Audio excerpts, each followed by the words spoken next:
Video start करने से पहले दोस्तों आपसे एक रिक्वेस्ट है, अगर आपको वीडियो अच्छा लगता है तो प्लीज़ वीडियो को लाइक ज़रूर करिएगा, जिससे कि मुझे पता चलता है कि हाँ, मेरी जो मेहनत है वो सक्सेसफुल हो रही है और आप तक अच्छे से पहुँच पा रही है।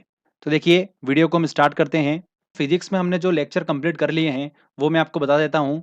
अगर आपने इनमें से कोई लेक्चर नहीं देखा है तो डिस्क्रिप्शन में मैंने इनकी लिंक दे रखी है, आप वहाँ से वो वीडियो देख सकते हैं और इन सारे लेक्चर्स को देखने के बाद ही आप टेस्ट लगाएँगे, आप आसानी से सारे क्वेश्चन सॉल्व कर पाएँगे। तो देखिए, लाइट वाला लेक्चर हमने कंप्लीट कर रखा है, हीट वाला, साउंड वाला, आधुनिक विज्ञान मॉडर्न फिजिक्स हमने कंप्लीट कर रखी है, इलेक्ट्रिसिटी में ट्रांसफार्मर, एसी, डीसी, रेक्टिफायर और अच्छे से हमने पूरा विद्युत कंप्लीट करा है। आविष्कार से संबंधित मैंने आपको ट्रिक बता रखी है और साइंटिफिक इंस्ट्रूमेंट, वैज्ञानिक यंत्र, जिससे एक क्वेश्चन बनता है एग्जाम में, ये भी हमने सारा कंप्लीट कर रखा है।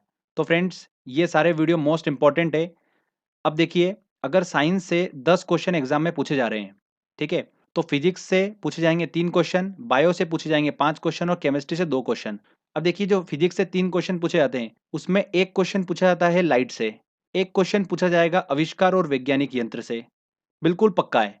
और देखिए, हीट, साउंड, मॉडर्न फिजिक्स और विद्युत, इनसे पूछा जाता है दोस्तों 1 क्वेश्चन। तो इस तरीके से 3 क्वेश्चन पूछे जाते हैं फिजिक्स से। तो जितने भी लेक्चर करा रखे हैं, ये सफिशिएंट लेक्चर है आप सभी के लिए। चलिए अब हम टेस्ट स्टार्ट करते हैं। देखिए, पहला क्वेश्चन है, मनुष्य को ध्वनि कंपन की अनुभूति किस आवृत्ति सीमा में होती है? मतलब फ्रीक्वेंसी क्या होती है? तो मनुष्य को जो ध्वनि सुनाई देती है, उसकी फ्रीक्वेंसी कितनी होती है? 20 से 20,000 हर्ट्ज के बीच में।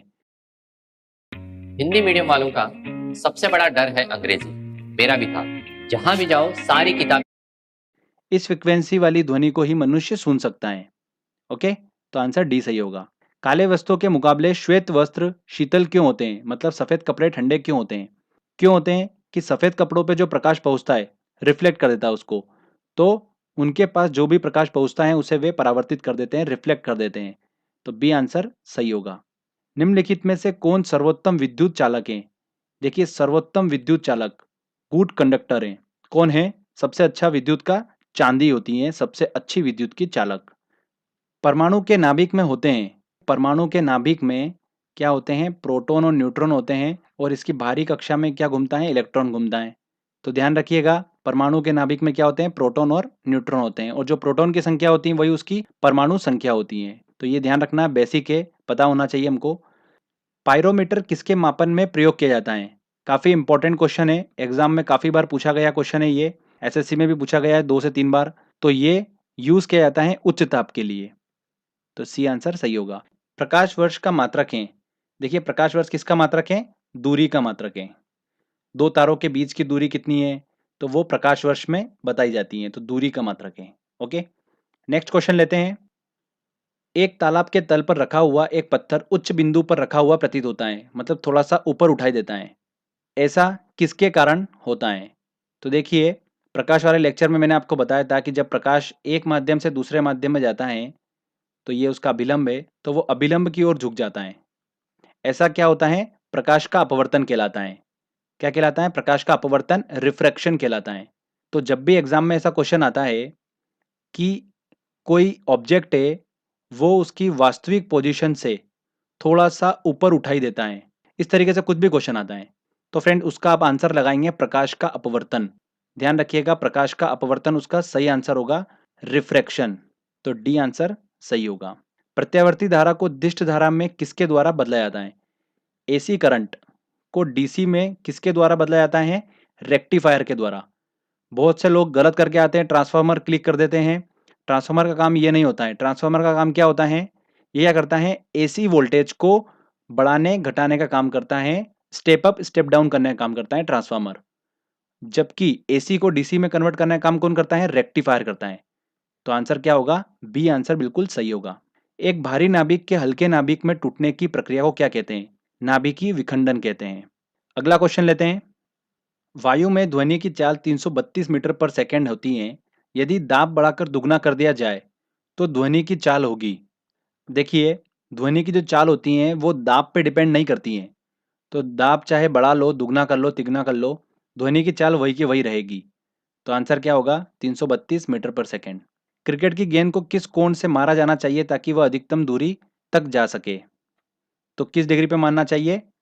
45 डिग्री के एंगल पे मारना चाहिए जिससे कि वो अधिकतम दूरी तक जा सकेगी। प्रकाश के चिकने पृष्ठ से टकराकर वापस लौटने की घटना को क्या कहते हैं?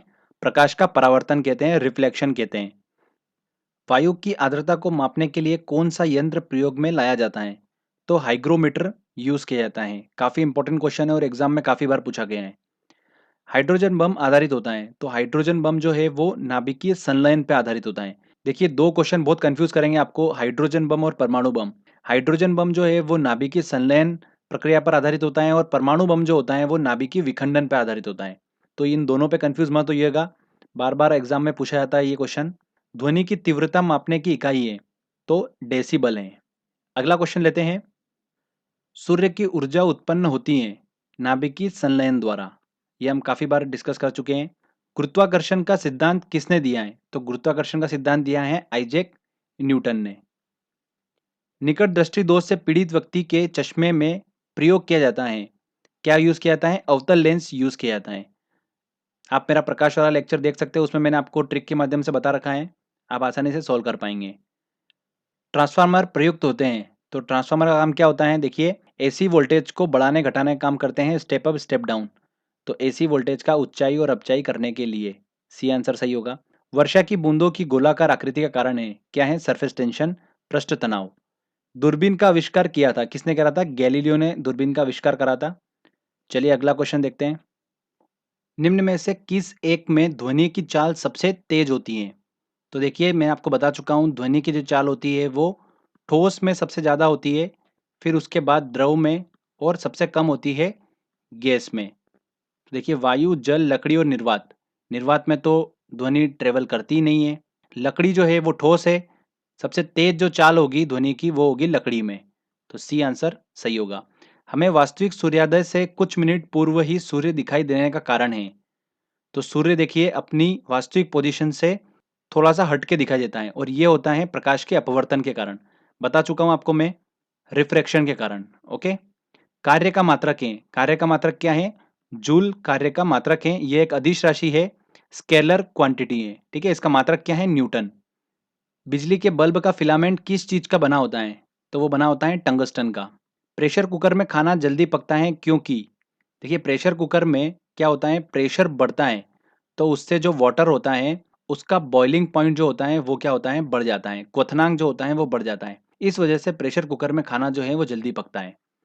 तो अधिक दाब होने की वजह से क्वथनांक बढ़ जाता है पानी का। देखिए आंसर सी बिल्कुल सही होगा। ध्वनि नहीं गुजर सकती है, तो ध्वनि देखिए कहाँ से, ध्वनि जो होती है उसको माध्यम की जरूरत होती है, तो जल एक माध्यम है, स्टील एक माध्यम है, मतलब निर्वात कोई माध्यम नहीं है, तो यहां से ध्वनि नहीं गुजर सकती है। तो आंसर क्या होगा? डी बिल्कुल सही आंसर होगा। नेक्स्ट क्वेश्चन लेते हैं।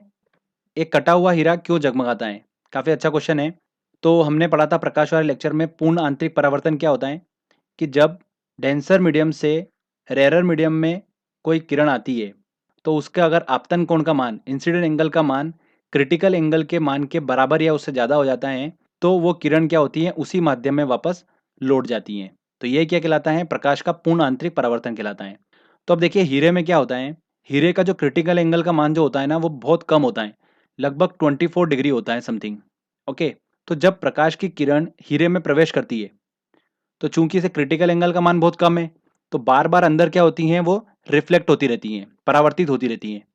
जब तक इंसिडेंट एंगल का मान क्रिटिकल एंगल के मान के बराबर या उससे ज़्यादा नहीं हो जाता है, तब तक वो किरण बाहर नहीं निकल पाती है। जैसे ही वो क्रिटिकल एंगल के बराबर होता है इंसिडेंट एंगल का मान, किरण बाहर आ जाती है और हमारे आंखों तक पहुंचती है, तो हमें हीरा चमकता हुआ दिखाई देता है। तो ये इसका कारण है, पूर्ण आंतरिक परावर्तन।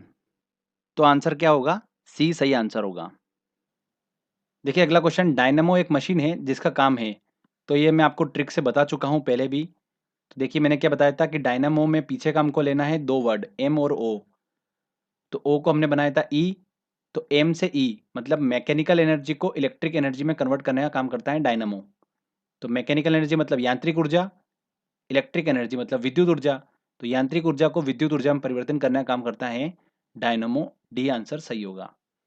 परमाणु में प्रोटॉन रहते हैं, परमाणु में प्रोटॉन कहाँ रहते हैं?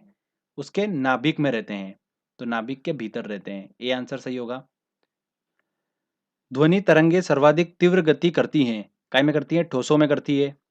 ठंड के दिनों में लोहे के गुटके और लकड़ी के गुटके को प्रातःकाल में छुए तो लोहे का गुटका ज्यादा ठंडा लगता है, क्योंकि जो लोहे का गुटका होता है वो क्या होता है, ऊष्मा का अच्छा अवशोषक होता है, और जो ऊष्मा का उतना अच्छा अवशोषक होता है उतना उत्सर्जक भी होता है। तो लोहे का गुटका जो होता है वो क्या होता है, अच्छा चालक होता है। तो लकड़ी की तुलना में लोहा जो होता है वो ऊष्मा का अच्छा चालक होता है। बी आंसर सही होगा। फेदोमीटर का उपयोग किसके मापन में किया जाता है? तो फेदोमीटर का उपयोग किया जाता है समुद्र की गहराई नापने में। आंसर क्या होगा? सी आंसर होगा। नेक्स्ट क्वेश्चन लेते हैं। ट्रांसफार्मर किससे काम करता है? तो ट्रांसफार्मर जो करता है काम सिर्फ और सिर्फ एसी पर, केवल प्रत्यावर्ती धारा से। न्यूट्रॉन की खोज की थी, न्यूट्रॉन की खोज किसने की थी? जेम्स चैडविक ने। नाभिकीय रिएक्टरों में ऊर्जा उत्पन्न होती है, नाभिकीय रिएक्टर में ऊर्जा उत्पन्न होती है नियंत्रित विखंडन द्वारा। सी आंसर सही होगा। देखिए अगला क्वेश्चन, मनुष्य के लिए मानक ध्वनि स्तर है। तो जो वर्ल्ड हेल्थ ऑर्गेनाइजेशन है उसने मनुष्य के लिए मानक ध्वनि स्तर कितना बताया है? लगभग 40 डेसिबल बताया है। ठीक है, अगर 75 डेसिबल की ध्वनि अगर मनुष्य कान तक पड़ती है तो वो हानिकारक होती है।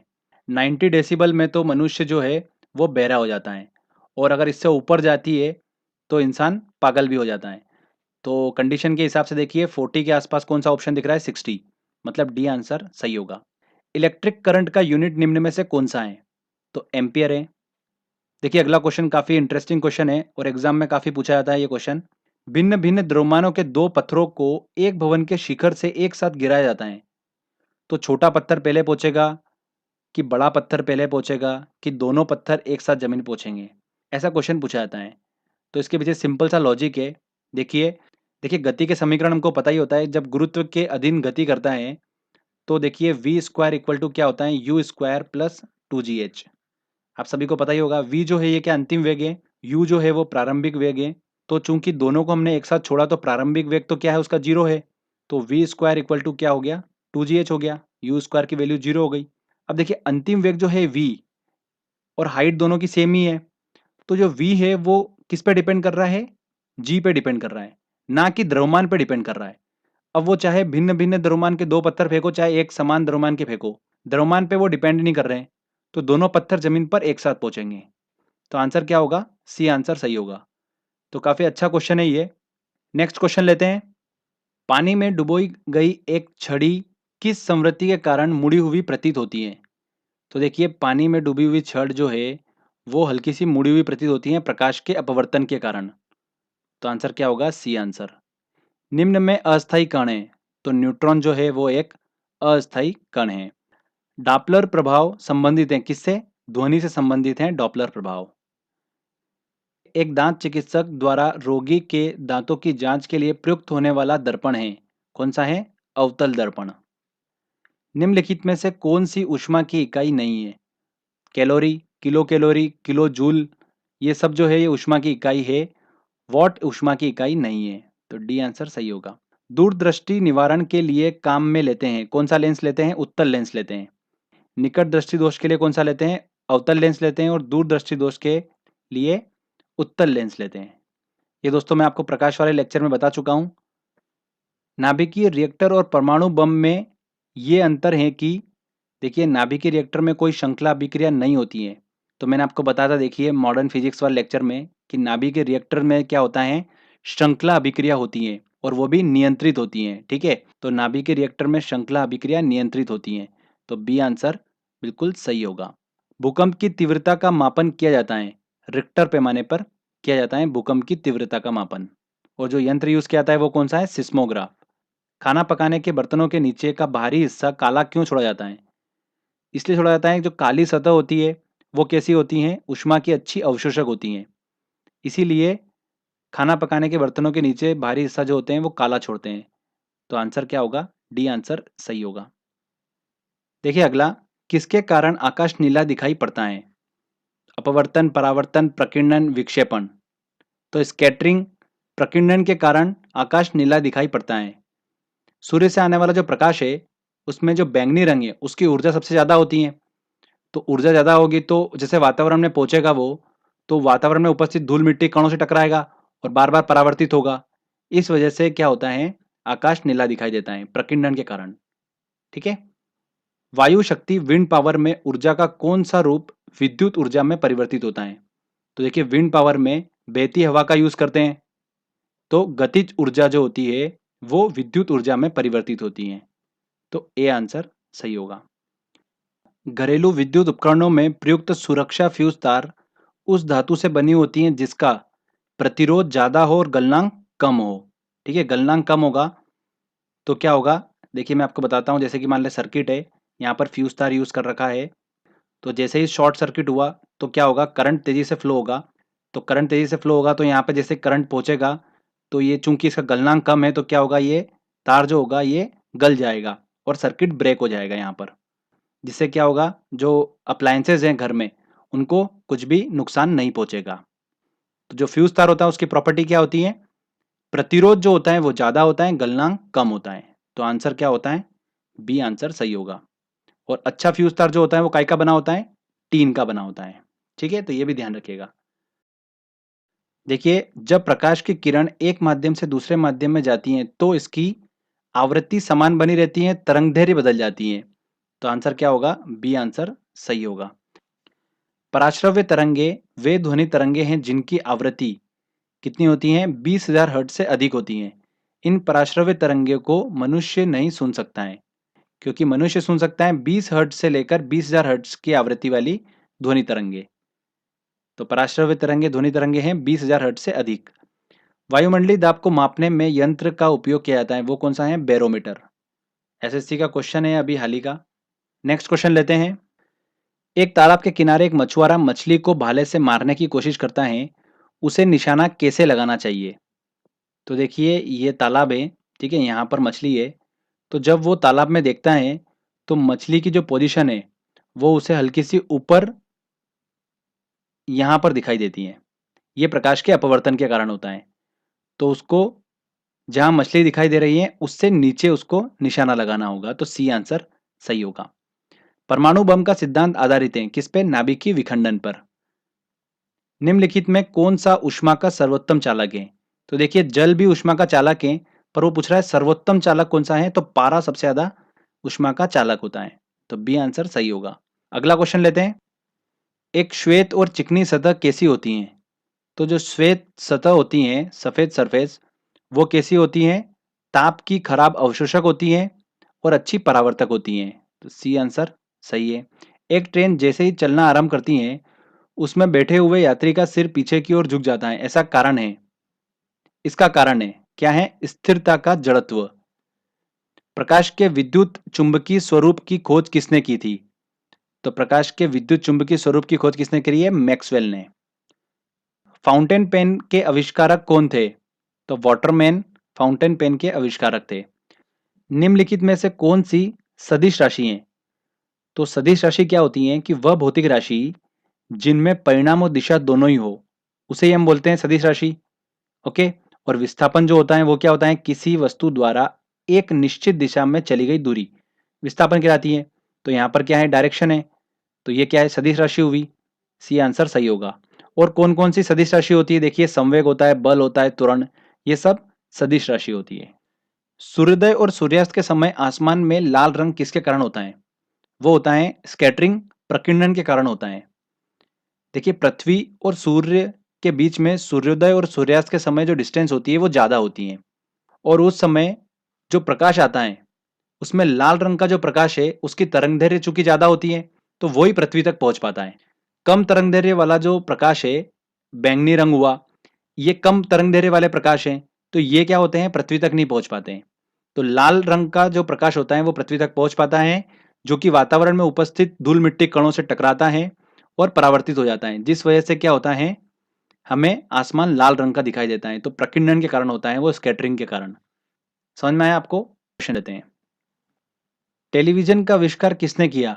तो बेयर्ड ने टेलीविजन का आविष्कार किया था। अत्यधिक शीत ऋतु में पहाड़ों पर पानी की पाइपलाइनें फट जाती हैं, इसका कारण है, इसका कारण एक ही है कि पानी जो होता है वो जमने पे क्या होता है, फैलता है।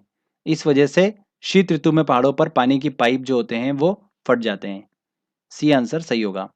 किसी तत्व की परमाणु संख्या होती है, उसके नाभिक में उपस्थित प्रोटॉनों की संख्या ही क्या होती है, उसकी परमाणु संख्या होती है। निम्नलिखित में से किसने लेसर का आविष्कार किया था? तो थियोडोर मेमेन ने लेसर का आविष्कार किया था। ये आंसर सही होगा। ध्वनि का पिच किस पर निर्भर करता है? आवृत्ति, तीव्रता, वेग और आयाम। तो पिच जो होता है वो निर्भर करता है, आवृत्ति पर निर्भर करता है।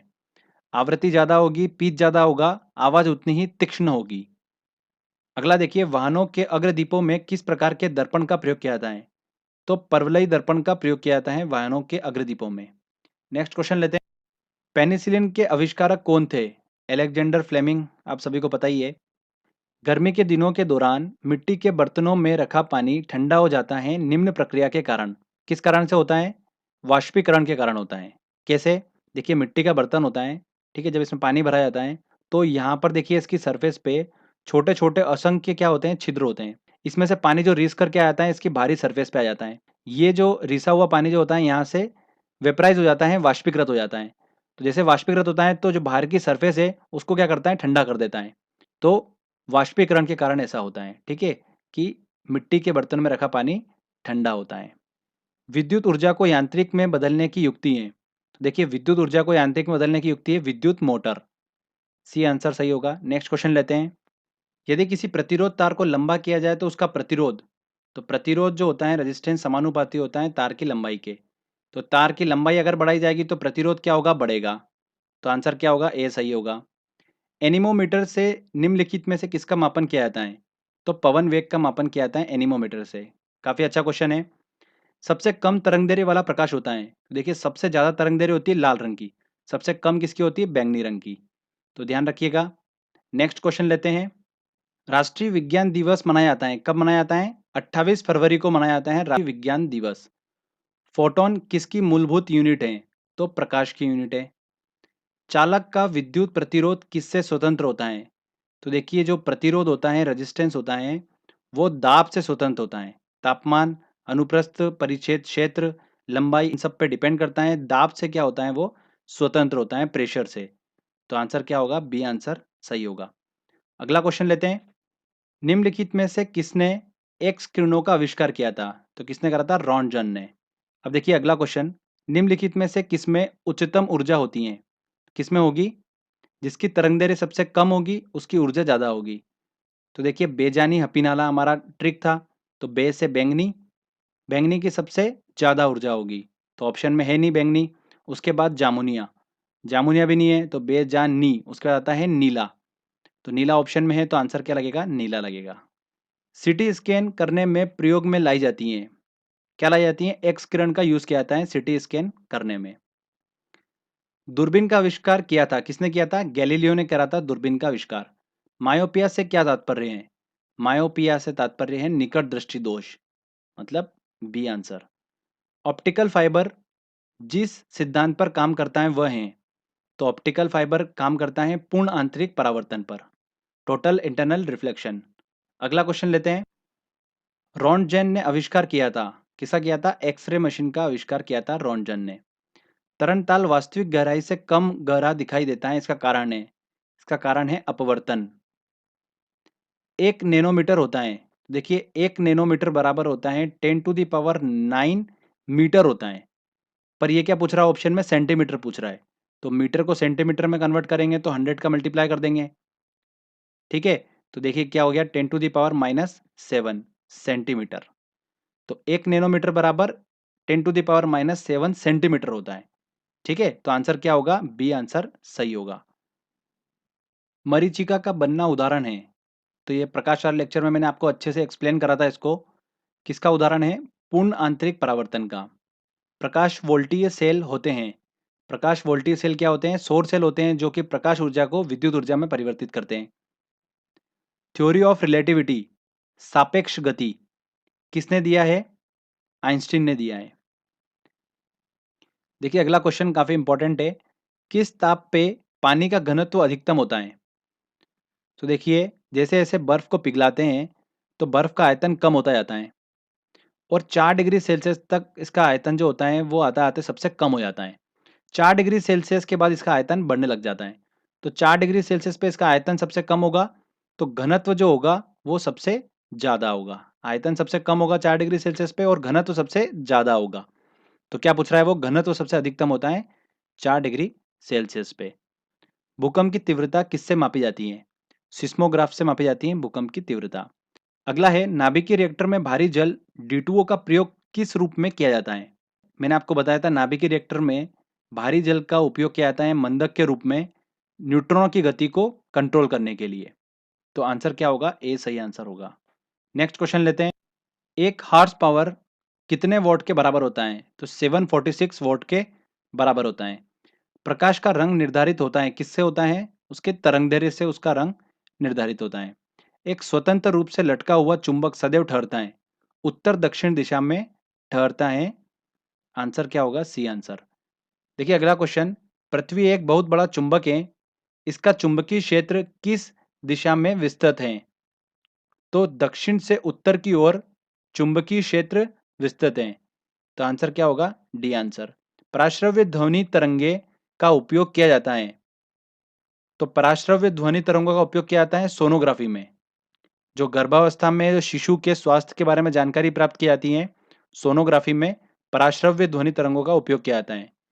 तारों के मध्य दूरी मापने की इकाई है, कौन सी है? प्रकाश वर्ष। नेक्स्ट क्वेश्चन लेते हैं।